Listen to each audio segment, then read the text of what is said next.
നമസ്കാരം കുഞ്ഞുങ്ങളെ. State സിലബസിലെ 4th സ്റ്റാൻഡേർഡിലെ first യൂണിറ്റാണ് നമ്മൾ പഠിച്ചുകൊണ്ടിരിക്കുന്നത്. കഴിഞ്ഞ ക്ലാസ്സിൽ നമ്മൾ കാത്തിരിപ്പിൻ്റെ വേദനയെക്കുറിച്ച് പഠിച്ചു അല്ലേ? അമ്മ മകനെ കാത്തിരിക്കുന്നതിൻ്റെ വേദന. ഇനി നമുക്ക് ഒരു യാത്രയുടെ സന്തോഷത്തെക്കുറിച്ച് പഠിച്ചാലോ? നമ്മൾ ഇന്ന് പഠിക്കാൻ പോകുന്ന ഭാഗത്തിൻ്റെ പേര് നീലഗിരിയുടെ റാണി. നീലഗിരിയുടെ റാണി എന്ന് വിശേഷിപ്പിക്കുന്നത് ആരെയാണ് നിങ്ങൾക്കറിയാമോ? നിങ്ങൾ പോയിട്ടുണ്ടോ നീലഗിരിയിൽ? ഊട്ടിയെയാണ് നീലഗിരിയുടെ റാണി എന്ന് വിശേഷിപ്പിച്ചിരിക്കുന്നത്. എത്ര പേര് ഊട്ടിയിൽ പോയിട്ടുണ്ട്? വളരെ മനോഹരമായ ഒരു സ്ഥലമാണ് ഊട്ടി. നമുക്ക് പോയിട്ടില്ലാത്തവർക്ക് നമുക്ക് ഈ കഥയിലൂടെ നമുക്ക് യാത്ര ചെയ്യാം ഊട്ടിയിലേക്ക്. എല്ലാവരും തയ്യാറാണോ ഊട്ടിയിൽ പോകാൻ? എങ്കിൽ നമുക്ക് പോയാലോ? ഇരുപുറവും പലവർണ്ണ പൂക്കൾ, പൂമ്പാറ്റകളുടെ അകമ്പടി, പാട്ടും കളികളുമായി മലമുകളിലേക്ക് കയറിപ്പോവുകയാണ് തീവണ്ടി. കിനാവ് കാണുകയാണോ? അല്ല എന്ന് എന്നോട് തന്നെ ഞാൻ പറഞ്ഞു. എന്നിട്ടും സ്വപ്നത്തിൻ്റെ ചിറകിൽ പാറി നടക്കുന്നത് പോലെ മായാലോകത്തായിരുന്നു ഞങ്ങൾ, അമ്മയും അച്ഛനും മോനുവും ഞാനും. ഈ വെക്കേഷനിൽ യാത്ര പൈതൃക വണ്ടിയിലാവാം. അമ്മയാണ് നിർദ്ദേശിച്ചത്. എന്ത് വണ്ടി? മോനു ഇടയ്ക്ക് കയറി ചോദിച്ചു. നീലഗിരി മൗണ്ടൻ റെയിൽവേ തമിഴ്നാട്ടിലെ മേട്ടുപ്പാളയത്തിൽ നിന്ന് ഊട്ടിയിലേക്കുള്ള തീവണ്ടിപ്പാതയാണ്. 1908 പണി പൂർത്തിയാക്കിയതാണ് ഈ പാത. ഇന്ത്യ ഭരിച്ചിരുന്ന ബ്രിട്ടീഷുകാർ ഊട്ടിയിലെ തണുപ്പിൽ സുഖവാസത്തിന് പോകാനായി നിർമ്മിച്ചതാണ്. ദിവസേന ഒരു വണ്ടി അങ്ങോട്ടും ഇങ്ങോട്ടും. യുനെസ്കോയുടെ പൈതൃക പട്ടികയിൽ ഉൾപ്പെടുത്തിയിട്ടുണ്ട് ഈ തീവണ്ടിപ്പാത. മണിക്കൂറിൽ 15 കിലോമീറ്ററാണ് പരമാവധി വേഗത. അമ്മ വിശദീകരിച്ചു. വേഗത കുറഞ്ഞ തീവണ്ടിയിലാണ് യാത്ര എന്ന് അറിഞ്ഞപ്പോൾ ഞാനും മോനുവും മുഖം കറുപ്പിച്ചു. ഞങ്ങളില്ല, വേഗതയാണ് യാത്രയുടെ ത്രില്ല്. മണിക്കൂറിൽ 1600 കിലോമീറ്റർ വേഗത്തിൽ പോകുന്ന മാഗ്നറ്റിക് വണ്ടികളുടെ കാലമാണിത്. ഇക്കാലത്ത് ആരെങ്കിലും മണിക്കൂറിൽ 15 കിലോമീറ്റർ മാത്രം വേഗതയുള്ള വണ്ടിയിൽ യാത്രയ്ക്കൊരുങ്ങുമോ? ഇതിലാണ് അമ്മ ടിക്കറ്റ് എടുത്തിട്ടുള്ളത്. ഒട്ടും താല്പര്യമില്ലാതെയാണ് ഞങ്ങൾ പുറപ്പെട്ടത്. രാവിലെ 7:10 മേട്ടുപ്പാളയത്തിൽ നിന്ന് തീവണ്ടി പുറപ്പെടുക.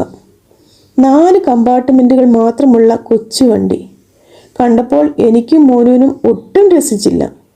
കമ്പാർട്ട്മെൻറ്റുകളാവട്ടെ തീരെ ചെറുതും, 56 സീറ്റ് മാത്രം. ടോയ്ലറ്റ് പോലുമില്ല. എഞ്ചിനാവട്ടെ വണ്ടിയുടെ ഏറ്റവും പിന്നിലും. പുറപ്പെടാനുള്ള സമയത്തിന് മുമ്പ് തന്നെ കമ്പാർട്ട്മെൻറ്റുകൾ നിറഞ്ഞു. ലോകത്തിൻ്റെ പല ഭാഗത്തു നിന്നും വന്നവരുണ്ട്, പല പല ഭാഷകൾ സംസാരിക്കുന്നവർ. ഇവർക്കൊന്നും വേറെ പണിയില്ലേ? തേരട്ട പോലുള്ള ഈ വണ്ടിയിൽ കയറാനാണോ ഇവർ വിദേശത്തു നിന്നടക്കം ഇവിടെ വന്നിരിക്കുന്നത്? അല്പം പരിഹാസത്തോടെ ഞാൻ മോനുവിൻ്റെ ചെവിയിൽ പറഞ്ഞു. അവർ തല കുലുക്കി ചിരിച്ചു. ഒന്നും അറിയാത്തവരെ പോലെ അച്ഛനും അമ്മയും ഞങ്ങളുടെ വർത്തമാനം കേട്ടില്ലെന്ന് നടിച്ചു. D1 കമ്പാർട്ട്മെൻറ്റിലായിരുന്നു ഞങ്ങൾ. ജനാലയ്ക്കരികിൽ തന്നെ ഞങ്ങൾക്ക് സീറ്റ് കിട്ടി. ഞാനും മോനുവും ചേർന്നിരുന്നു. കൃത്യസമയത്ത് തന്നെ വണ്ടി പുറപ്പെട്ടു. വളരെ പതുക്കെയാണ് യാത്ര. കാറ്റത്തിട്ട അമ്മി പോലൊരു വണ്ടി. അമ്മയുടെ കണ്ടത്തിൽ ഗംഭീരം തന്നെ. മോന് തൻ്റെ പ്രതിഷേധം അറിയിച്ചു. അമ്മ അപ്പോഴും ചിരിച്ചതേ ഉള്ളൂ. ഫോട്ടോ എടുത്തും പ്രധാന വിവരങ്ങൾ കുറിച്ചെടുത്തും പൊതുവെ ഗൗരവക്കാരനായി ഇരിക്കാറുള്ളതാണ് അച്ഛൻ. അച്ഛൻ്റെ മുഖത്ത് പോലും ഒരു കുസൃതി ചിരിയുണ്ട്. കൂകൂ കൂകൂ തീവണ്ടി, കൂകി നടക്കും തീവണ്ടി. മോനും അമ്മയുടെ മുതുകിൽ താളം പിടിച്ചുകൊണ്ട് പാട്ടുപാടി. ഞാനും കൂടെ കൂടി. അമ്മയും ചിരിച്ചുകൊണ്ട് ഞങ്ങളോടൊപ്പം കൂടി. ഏതാണ്ട് 20 മിനിറ്റ് കഴിഞ്ഞപ്പോഴേക്കും ആദ്യ സ്റ്റേഷനെത്തി, കല്ലാർ. അച്ഛനോടൊപ്പം ഞങ്ങൾ പുറത്തിറങ്ങി. വളരെ വീതി കുറഞ്ഞ പാളങ്ങളാണ്. ഇത് നാരോഗേജ് പാതയാണ്, അതായത് വീതി കുറഞ്ഞ തീവണ്ടിപ്പാത. അച്ഛൻ വിശദീകരിച്ചു. ഈ വണ്ടിക്ക് മലമുകളിലേക്ക് കയറാൻ സാധാരണ പാളങ്ങൾ മാത്രം പോരാ. പാളങ്ങളുടെ നടുവിൽ ഘടിപ്പിച്ചിട്ടുള്ള റാക്ക് വണ്ടിയിലെ പൽചക്രങ്ങളിൽ കൊളുത്തിയാണ് വണ്ടി മുകളിലേക്ക് കയറുന്നത്. പർവ്വത പ്രദേശങ്ങളിൽ ഇങ്ങനെ പല്ലുകളുള്ള തീവണ്ടിപ്പാത ഉണ്ടായാലേ വണ്ടിക്ക് മല കയറാനാവൂ. ഏഷ്യയിലെ ഏറ്റവും കുത്തനെയുള്ള തീവണ്ടിപ്പാതയാണ് നീലഗിരി മൗണ്ടൻ റെയിൽവേ. വണ്ടി പുറപ്പെടാനുള്ള ഹോൺ മുഴങ്ങി. ഞങ്ങൾ തിരികെ വണ്ടിയിൽ കയറി. വേഗത മുമ്പുള്ളതിനേക്കാൾ കുറവാണ്. അമ്മേ, ഇത് നോക്കൂ, കൂറ്റൻ മരങ്ങളിലൂടെ ചാടി നടക്കുന്ന കുരങ്ങുകൂട്ടത്തെ നോക്കി മോനു അമ്മയെ തോണ്ടി വിളിച്ചു. എനിക്കും പുറത്തുനിന്ന് കണ്ണെടുക്കാനായില്ല. മരങ്ങൾക്കിടയിലൂടെ ഓടിമറയുന്ന മുയലുകൾ, പൂത്തു നിൽക്കുന്ന ചെടികൾ, പൂക്കളിൽ നിന്ന് തേൻ നുകരുന്ന പല വർണ്ണ പൂമ്പാറ്റകൾ, അരുവികൾ, പാടുന്ന പാട്ടിനൊപ്പം നൃത്തം വയ്ക്കുന്ന പൂമരങ്ങൾ. ഒരു മഞ്ഞ പൂമ്പാറ്റ മോനുവിൻ്റെ കൈത്തണ്ടയിൽ വന്നിരുന്നു. അവൻ അതിനെ നോവിക്കാതെ ഒരു ഉമ്മ കൊടുത്തു. എത്ര പെട്ടെന്നാണ് പ്രകൃതി ആകെ മാറിയത്! ഇത്ര ചന്തമുള്ള കാഴ്ച ഞാൻ ഇതേവരെ കണ്ടിട്ടില്ലായിരുന്നു. കുന്നുകൾക്കിടയിലൂടെയാണ് പൈതൃക വണ്ടിയുടെ യാത്ര. ഇപ്പോൾ നാം പോകുന്നത് 3ാമത്തെ പാലത്തിലൂടെയാണ്. ഞാൻ എണ്ണിയിരുന്നു, മോനു അത്ഭുതം മറച്ചു വയ്ക്കാതെ വിളിച്ചു പറഞ്ഞു. തൊട്ടടുത്തിരുന്ന ഒരു വിദേശി ഇത് കേട്ട് അവന് നേരെ കൈ നീട്ടി. 100 ബ്രിഡ്ജസ്, അയാൾ മനസ്സിലാക്കി എന്ന മട്ടിൽ തലയാട്ടി. ഈ പാതയിലാകെ 250 പാലങ്ങളുണ്ടത്രേ. 16 തുരങ്കങ്ങളും 108 വലിയ വളവുകളും പിന്നിട്ടാണ് വണ്ടിയുടെ യാത്ര. അഡർലി എന്ന സ്ഥലത്ത് വണ്ടി നിർത്തി. ഇവിടെ മുമ്പൊരു റെയിൽവേ സ്റ്റേഷൻ ഉണ്ടായിരുന്നത്രേ. ഇപ്പോൾ അത് പ്രവർത്തിക്കുന്നില്ല. കാട്ടാന ശല്യമാണ് കാരണം. ഏതായാലും ഇപ്പോഴും വണ്ടിയിൽ വെള്ളം നിറയ്ക്കുന്നത് ഇവിടെ നിന്നാണ്. ഞങ്ങൾ അമ്മയും അച്ഛനെയും കൂട്ടി പുറത്തിറങ്ങി. പലപ്പോഴും തീവണ്ടി യാത്രയ്ക്കിടയ്ക്ക് വെള്ളമോ ഭക്ഷണമോ വാങ്ങാൻ അച്ഛൻ ഏതെങ്കിലും സ്റ്റേഷനിൽ ഇറങ്ങാറുണ്ട്. തിരിച്ചു വരും വരെ എനിക്ക് പരിഭ്രമമാണ്. അച്ഛൻ വരും മുമ്പ് വണ്ടി വിട്ടാലോ? ഇവിടെയെല്ലാം വളരെ സാവധാനമാണ്, വളരെ ശാന്തവും. ഏറ്റവും രസമുള്ള സ്ഥലം റണ്ണിമീഡ് സ്റ്റേഷനാണ്. തെളിഞ്ഞ അരുവി, പച്ചപ്പുല്ല് നിറഞ്ഞ കുന്നിൻ ചെരുവ്, തലയിൽ മഞ്ഞ കിരീടം ചൂടിയ മല. അച്ഛൻ ക്യാമറയിൽ ആ കാഴ്ചകൾ ആവോളം പകർത്തി. പുറത്തെ കാഴ്ചകളുടെ ആനന്ദത്തിൽ അകത്തുള്ള യാത്രക്കാർ വണ്ടിയുടെ പതിഞ്ഞ താളത്തിനൊത്ത് പാട്ടുകൾ പാടി. മലമുകളിലെ പുകമഞ്ഞ് ടിക്കറ്റ് പരിശോധകനെ പോലെ എല്ലാവരെയും തോണ്ടി വിളിച്ചു. ഞങ്ങൾ പുറത്തേക്ക് കൈനീട്ടി കാട്ടുപൂക്കൾ പറിച്ച് കോടമഞ്ഞിന് സമ്മാനിച്ചു. കുനൂരി എത്തിയപ്പോൾ വണ്ടി കുറച്ചധികം സമയം നിർത്തിയിട്ടു. ഇനി വണ്ടിക്ക് സാധാരണ ഡീസൽ എഞ്ചിൻ മതി. അത് ഘടിപ്പിക്കാനാണ് നിർത്തിയിട്ടത്. അച്ഛൻ ഞങ്ങൾക്ക് കുനൂറിനെ കുറിച്ച് പറഞ്ഞു തന്നു. ഇവിടെയാണ് പ്രശസ്തമായ ലൂയി പാസ്റ്റർ ഇൻസ്റ്റിറ്റ്യൂട്ട്. പേവിഷബാധയ്ക്കെതിരായ വാക്സിൻ നിർമ്മിക്കുന്ന സ്ഥാപനമാണിത്. മറ്റ് വാക്സിനുകളും ഇവിടെ ഉണ്ടാക്കുന്നുണ്ട്. കുനൂരിൽ നിന്ന് ഊട്ടിയിലേക്ക് കുറച്ച് ദൂരമേ ഉള്ളൂ. കയറ്റവും കുറവാണ്.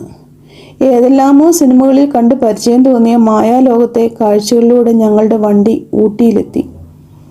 ഞങ്ങളിപ്പോൾ സമുദ്രനിരപ്പിൽ നിന്നും 2200 മീറ്റർ ഉയരത്തിലാണ്. പശ്ചിമഘട്ടത്തിൻ്റെ ഏറ്റവും മനോഹരമായ കാഴ്ച സമ്മാനിച്ച് നീലഗിരിയുടെ റാണിയായ ഊട്ടി ഞങ്ങളെ സ്വാഗതം ചെയ്തു.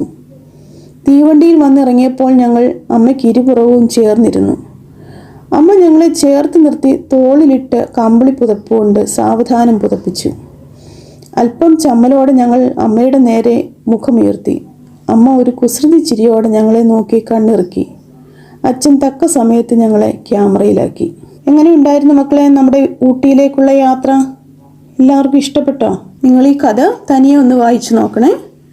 നമുക്കിനി ഇതിനകത്തെ ക്വസ്റ്റ്യൻസ് ഒന്ന് നോക്കാം. ഫസ്റ്റ് ക്വസ്റ്റ്യൻ, കാറ്റത്തിട്ട അമ്മി പോലൊരു വണ്ടി മോനു ഇങ്ങനെ പറയാൻ കാരണമെന്ത്? എന്താണ് അമ്മി എന്നറിയാമോ? മിക്സിയൊക്കെ വളരെ പ്രചാരത്തിൽ വരുന്നതിന് മുമ്പ് നമ്മൾ ഉപയോഗിച്ചിരുന്ന ഒന്നാണ് അമ്മിക്കല്ല്. ഈ അമ്മിക്കല്ല് നല്ല വെയിറ്റ് ഉള്ളതാണ്. അതിനെ നമ്മൾ കാറ്റത്തിട്ട് കഴിഞ്ഞാൽ കരിയിൽ പറന്നു പോകുന്ന പോലെ അത് കാറ്റടിച്ചാൽ പറന്നു പോവുമോ? ഇല്ല. ഇതൊരു പഴഞ്ചൊല്ലാണ്, ഒരു ശൈലിയാണ്. ആ തീവണ്ടിയുടെ വേഗതയെ കാണിക്കാൻ വേണ്ടി പറഞ്ഞിരിക്കുന്ന ഒരു ശൈലിയാണ് കാറ്റത്തിട്ട അമ്മി പോലൊരു വണ്ടി എന്ന് പറഞ്ഞു കഴിഞ്ഞാൽ വളരെ പതുക്കെ നീങ്ങുന്ന വണ്ടി. കുറഞ്ഞ വേഗതയിലാണ് ഈ തീവണ്ടി നീങ്ങുന്നത്. അതിനെ കളിയാക്കിയാണ് മോനു അമ്മയോട് പറയുന്നത്. ഇത് ഇങ്ങനെ ഒരു വണ്ടിയാണ്, കാറ്റത്തിട്ട അമ്മി പോലൊരു വണ്ടിയാണ് എന്ന് മോനു അമ്മയോട് പറയുകയാണ്. അടുത്ത ക്വസ്റ്റ്യൻ, അല്പം ചമ്മലോടെ ഞങ്ങൾ അമ്മയുടെ നേരെ മുഖമുയർത്തി. എന്തുകൊണ്ടായിരിക്കാം കുട്ടികൾ അമ്മയുടെ മുഖത്തേക്ക് ചമ്മലോടെ നോക്കിയെന്ന് നിങ്ങൾക്ക് പറയാമോ? ഈ കഥയുടെ ആരംഭത്തിൽ കുട്ടികൾ അമ്മയോട് ചോദിക്കുന്നുണ്ട്, 70-80 കിലോമീറ്റർ വേഗത്തിൽ യാത്ര ചെയ്തുകൊണ്ടിരിക്കുന്ന ഈ കാലഘട്ടത്തിൽ ആരെങ്കിലും 20 കിലോമീറ്റർ വേഗതയിൽ ഓടുന്ന 20 കിലോമീറ്റർ വേഗതയിൽ 15 കിലോമീറ്റർ ഓടിയെത്തുന്ന ഒരു തീവണ്ടിയെ ആരെങ്കിലും സെലക്ട് ചെയ്യുമോ ഇന്നത്തെ കാലത്ത് യാത്ര ചെയ്യാൻ വേണ്ടി? എന്നാൽ അവരുടെ യാത്ര അവരുടെ ചിന്താഗതിയെ മാറ്റിമറിച്ചു. അവർ വളരെയേറെ ആ യാത്രയിലെ കാഴ്ചകളും അവരുടെ അനുഭവങ്ങളും അവരുടെ ചിന്താഗതിയെ മാറ്റിമറിച്ചു. അതുകൊണ്ടാണ് കുട്ടികൾ വളരെ ചമ്മലോടുകൂടി അമ്മയുടെ മുഖത്തേക്ക് നോക്കിയത്. അടുത്ത ക്വസ്റ്റ്യൻ, നമ്മളും പലതരം യാത്രകൾ നടത്താറുണ്ടല്ലോ. നടത്തിയ ഒരു യാത്രയെക്കുറിച്ച് വിവരണം തയ്യാറാക്കൂ. നിങ്ങളും വെക്കേഷന് പല യാത്രകളും ഉണ്ടാവില്ലേ? ആ യാത്രയെക്കുറിച്ച് നിങ്ങൾ ഒരു കുറിപ്പ് എഴുതൂ. അടുത്തത്, ഈ യാത്രാ വിവരണത്തിന് എന്തൊക്കെ പ്രത്യേകതകളാണ് നിങ്ങൾക്ക് കണ്ടെത്താൻ കഴിയുന്നത്? പ്രകൃതി രമണീയമായ ഒരു സ്ഥലത്ത് വർഷങ്ങൾക്ക് മുൻപ് ഉണ്ടാക്കപ്പെട്ട ഒരു റെയിൽപാളത്തിൽ കൂടി വേഗത്തിൽ സഞ്ചരിക്കുന്ന ഈ കാലഘട്ടത്തിൽ കുറച്ചു പേർ വളരെ പതിയെ സഞ്ചരിക്കുന്ന ട്രെയിനിൽ ആസ്വദിച്ച് യാത്ര ചെയ്യുന്നു. ലോകത്തിൻ്റെ പല ഭാഗത്തു നിന്നുമുള്ള ആളുകൾ ആ യാത്ര ആസ്വദിക്കാനായിട്ട് ഇവിടേക്ക് എത്തുന്നു. അതാണ് ഈ യാത്രയുടെ പ്രത്യേകത. നമ്മുടെ ഫസ്റ്റ് യൂണിറ്റ് ഇവിടെ കംപ്ലീറ്റ് ആയി. എല്ലാവരും നന്നായിട്ട് പഠിക്കുക, ഫസ്റ്റ് ടൈം എക്സാം നന്നായിട്ട് എഴുതുക, ഓണം നന്നായിട്ട് ആഘോഷിക്കുക. ഓണം വെക്കേഷൻ ആർക്കെങ്കിലും പെൻസിൽ ഡ്രോയിങ് പഠിക്കണമെന്നുണ്ടെങ്കിൽ നിങ്ങൾക്ക് ഈ നമ്പറിൽ ബന്ധപ്പെടാവുന്നതാണ് കേട്ടോ.